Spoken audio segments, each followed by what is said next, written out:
Good morning everyone. From this chapter, the half of the portion is completed, right? So our half chapter is completed now. Now the other half one has a different phenomenon. From the first half, we have seen the reflection of light. Now the other one is related to the refraction of light, which is the other natural phenomenon occurs of the light. What is the refraction of light?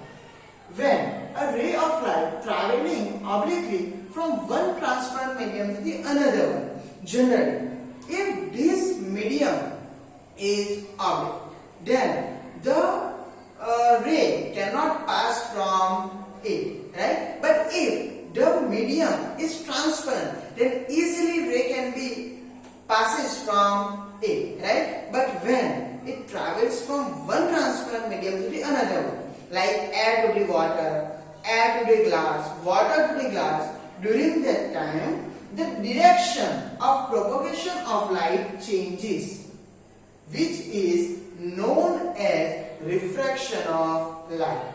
If we think about it, if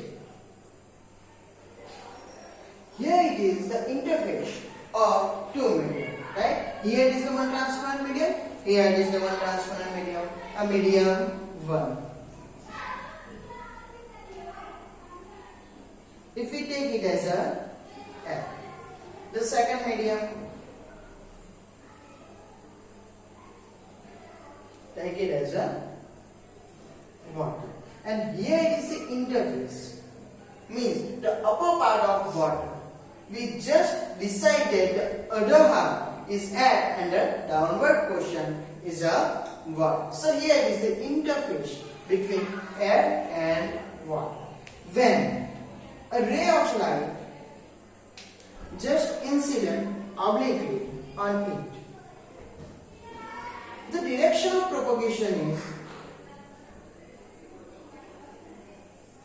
just like that. Direction is just at here, but due to the change in medium, it just propagates like this.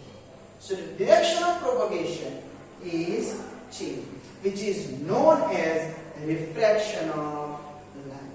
This light just changes its direction when it enters to the second medium from the first one, right? When it travels from one transparent medium to another transparent medium, during that time, at the interface of two medium, it just changes its direction of propagation, right? And this phenomenon is known as refraction of light.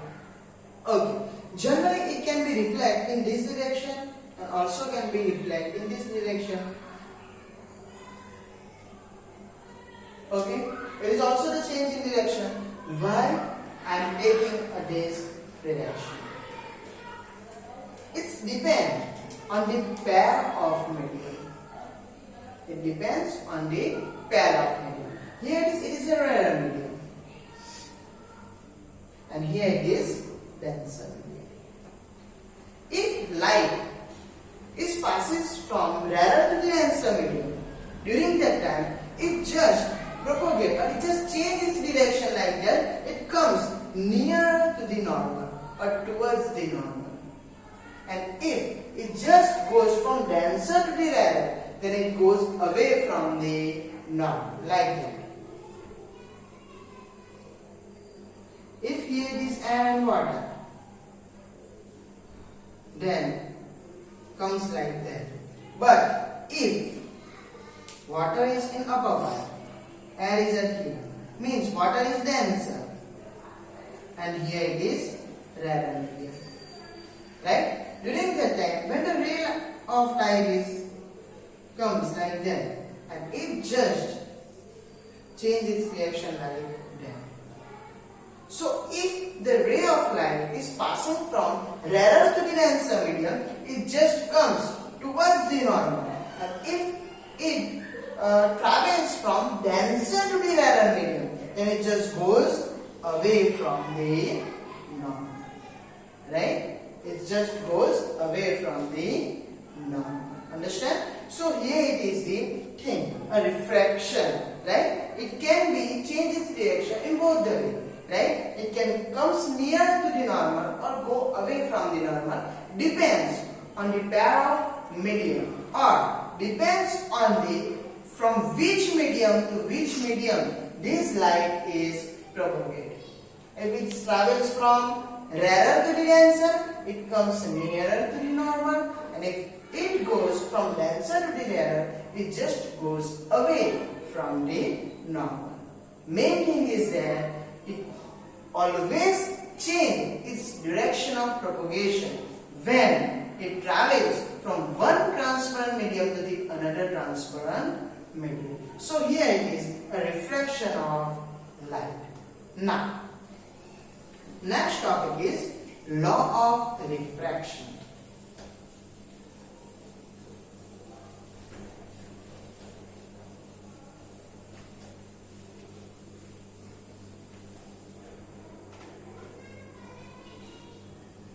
For that, before it, here it is the interface, right? Here it is interface of medium. Here it is the medium 1, and here it is medium 2. One ray is obliquely incident on this interface. Means one transparent to the another transparent medium, so it never reflect, it just refract, right? So first of all we have to draw a normal, as always I say.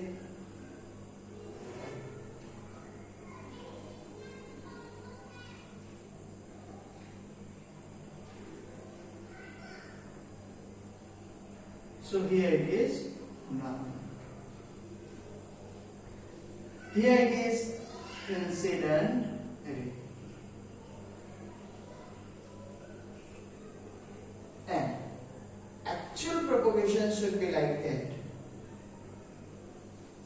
right? But due to refraction, it just changed its direction of propagation. Rarer to the denser. It's a denser one, it's a rarer. And what? So it just changed its direction of propagation. Here it is refracted ray.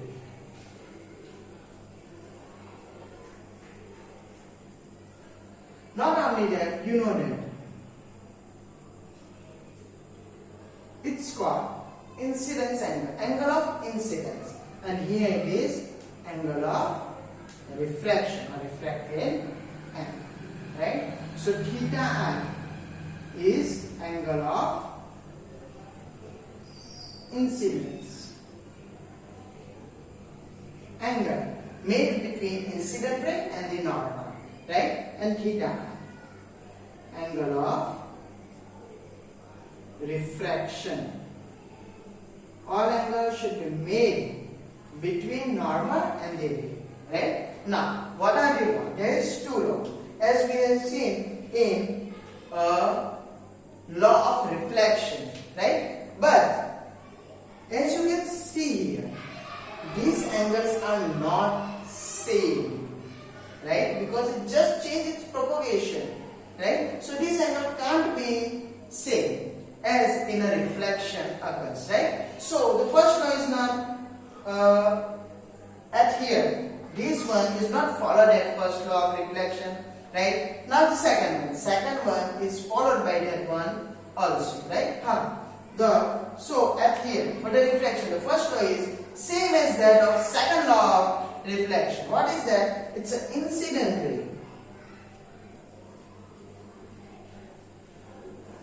ray. Refracted ray. And normal to the interface of two transparent medium lies on same. All of the three, the incident ray, refracted ray, and normal, lies on a same plane, same as the second law of reflection. Now the second one, the ratio of sine of angle of incident to the sine of angle of refraction is constant for given color of light and given pair of medium. Generally, the ratio of sine of angle of incidence. What is the angle of incidence? Theta. So you have to take a sine of theta and the sine of angle of refraction means theta and. So you have to take the ratio of both of them, theta and, which is always constant. Which is the second law of refraction. This law is known as Snell's law. It is also known as Snell's law. So here it is the two law of refraction.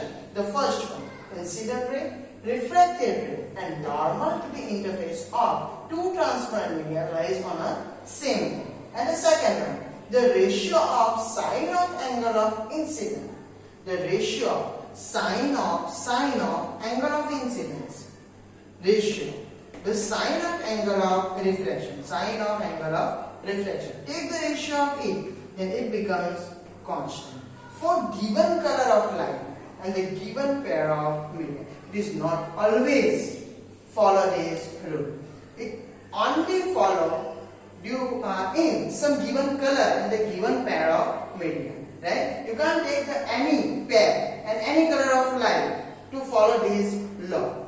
It can only follow some of the given color and some of the given pair of medium, right? So here it is the second law of refraction, which is also known as Snell's law, right? So now here it is the refraction of light and the law of refraction.